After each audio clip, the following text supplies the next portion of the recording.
Hi, welcome to all. ఈ మధ్య సంక్రాంతి సీజన్లో 3-4 పెద్ద సినిమాలు తెలుగు సినిమా ఇండస్ట్రీలో రిలీజ్ అయ్యాయి. అయితే నిర్మాతలు పోటీపడి మా సినిమా ఇంత కలెక్ట్ చేసిందని చెప్పి మీడియాలో ప్రచారం చేసుకున్నారు. ఇప్పుడు ఐటీ శాఖ కన్ను అటు నిర్మాతలపైన, డైరెక్టర్లపైన, హీరోలపైన పడింది. ఇప్పుడు ఐటీ శాఖ గత 2 రోజులుగా ప్రొడ్యూసర్లని అట్లాగే డైరెక్టర్లపైన సోదా చేస్తుంది.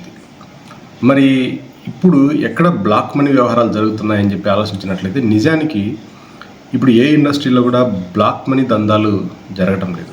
నరేంద్ర మోడీ ప్రధానమంత్రిగా బాధ్యతలు స్వీకరించిన తర్వాత ఎప్పుడైతే జిఎస్టీని ఇంప్లిమెంట్ చేయడం మొదలుపెట్టారో, అలాగే టీడీఎస్ని ఇంప్లిమెంట్ చేయడం మొదలుపెట్టారో, ఆ తర్వాత ఆర్థికానికి సంబంధించినటువంటి వ్యవహారాలన్నీ పూర్తిగా బ్యాంక్ టు బ్యాంక్ జరగడం మొదలుపెట్టింది. అంటే ఇక్కడ 90% వరకు బ్లాక్ మనీ వ్యవహారాలకు అడ్డుకట్టేశారు. అయితే మరి సినిమా ఇండస్ట్రీలో ఇంకా బ్లాక్ మనీ వ్యవహారాలు ఇంకా జరుగుతున్నాయా అనే వ్యవహారం పైన ఇప్పుడు ఐటీ శాఖ ఫోకస్ చేసింది. అంటే తెలుగు సినిమా ఇండస్ట్రీకి సంబంధించినంత వరకు అటు ఫైనాన్సియర్స్ బ్యాంక్ టు బ్యాంక్ అంటే నెఫ్ట్ ద్వారా నిర్మాతలకి డబ్బులు అప్పులు ఇవ్వడము లేకపోతే పెట్టుబడి పెట్టడం చేస్తున్నారు. అంటే ఇక్కడ పూర్తిగా బ్యాంక్ టు బ్యాంక్ ఈ వ్యవహారాలన్నీ జరుగుతున్నాయి. కాబట్టి ఇక్కడ బ్లాక్ మనీ అనే విషయమే లేదు. అలాగే డిస్ట్రిబ్యూటర్స్ కూడా నిర్మాతలకు ఇవ్వాల్సిన డబ్బుల్ని పూర్తిగా బ్యాంక్ టు బ్యాంక్ ట్రాన్స్ఫర్ చేస్తున్నారు. అంటే సినిమా రంగంలో 2 ముఖ్యమైనటువంటి విభాగాలు అంటే ఫైనాన్సియర్స్ కావచ్చు, అటు డిస్ట్రిబ్యూటర్స్ కావచ్చు, వీళ్ళిద్దరూ కూడా డబ్బుల్ని నిర్మాతకి ఇవ్వాల్సి వచ్చినప్పుడు బ్యాంక్ టు బ్యాంక్ ట్రాన్స్ఫర్ చేస్తున్నారు. అట్లాగే ఫైనాన్సియర్స్కి ఏదైనా ఇవ్వాల్సి వచ్చినప్పుడు ప్రొడ్యూసర్స్ కూడా బ్యాంక్ టు బ్యాంకే ట్రాన్స్ఫర్ చేస్తున్నారు. కాబట్టి ఇక్కడ ఎక్కడా కూడా బ్లాక్ మనీ అనే విషయమే లేదు. మరి అయితే ఎందుకు ఐటీ శాఖ ఇప్పుడు ఇంత తీవ్రంగా బ్లాక్ మనీ పైన ఈ సోదాలను నిర్వహిస్తుంది అంటే, ఇంత జరుగుతున్నప్పటికీ కూడా ప్రొడ్యూసర్స్ ఇంకా 2 విషయాల దగ్గర బ్లాక్ మనీ కోసం వెంపర్లాడాల్సి వస్తుంది.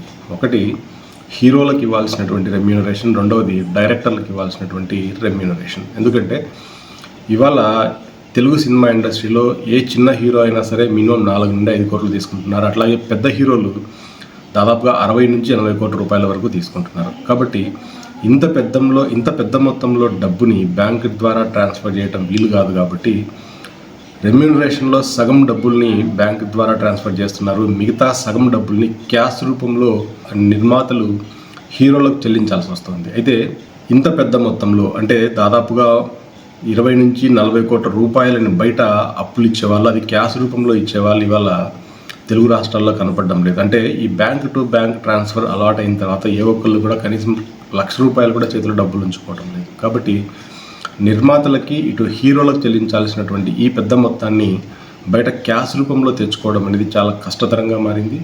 అట్లాగే తెలుగు సినిమా ఇండస్ట్రీలో కొంతమంది డైరెక్టర్లు దాదాపుగా 40 నుంచి 80 కోట్లు తీసుకుంటున్నారు. అట్లాగే ఏ డైరెక్టర్ అయినా సరే దాదాపుగా 5 నుంచి 10 కోట్ల రూపాయల రెమ్యూనరేషన్ తీసుకుంటున్నారు. ఈ డైరెక్టర్లకు ఇచ్చేటువంటి రెమ్యూనరేషన్ కూడా కొంత బ్లాక్ మనీ రూపంలో ఇవ్వాల్సి వస్తుంది. కాబట్టి ఇట్లా హీరోలకి, డైరెక్టర్లకి ఇవ్వాల్సినటువంటి రెమ్యూనరేషన్లో సగభాగాన్ని చెల్లించడానికి నిర్మాతలు ఇప్పుడు బయట ఎవరు క్యాష్ ఇస్తారో అని చెప్పి కన్నులు కాయలు చేసుకొని తిరుగుతున్నారు. అట్లా ఆ డబ్బు తీసుకొని హీరోలకు చెల్లించిన తర్వాత మళ్ళీ ఈ నిర్మాతలు ఈ డబ్బుని చెల్లించాల్సి వచ్చినప్పుడు అది కూడా తిరిగి క్యాష్ రూపంలోనే అప్పులు ఇచ్చిన వాళ్ళకి ఇవ్వాల్సి వస్తుంది. కాబట్టి డబ్బు తెస్తున్నప్పుడు, డబ్బు ఇస్తున్నప్పుడు ఇక్కడంతా చేతులు మారాల్సినటువంటి అవసరం ఏర్పడుతుంది. కాబట్టి ఇంత పెద్ద మొత్తంలో చేతులు మారుతున్నప్పుడు అవకతవకలు ఏమైనా జరిగాయా అని చెప్పి ఇప్పుడు ఐటీ శాఖ పూర్తిగా వీటి మీద నిమగ్నమై వీటిని పూర్తి స్థాయిలో శోధిస్తుంది.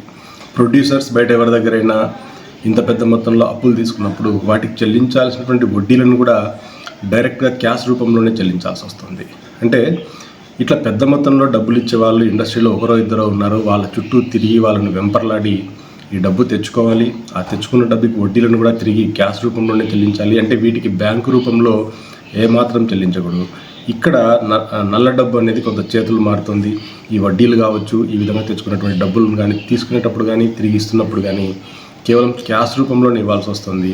ఇక్కడ నిర్మాతలు చాలా వరకు ఇబ్బందులకు లోనవుతున్నారు. అంటే అటు హీరోకి, ఇటు డైరెక్టర్కి వాళ్ళ రెమ్యూనరేషన్లో కొంత భాగాన్ని బ్యాంకు రూపంలో చెల్లిస్తున్నారు, సగ భాగాన్ని ఇట్లా క్యాష్ రూపంలో చెల్లిస్తున్నారు. ఈ విధంగా క్యాష్ రూపంలో వెళ్ళేటువంటి డబ్బు ఇక్కడ బ్లాక్ మనీగా చలామణి అవుతుంది.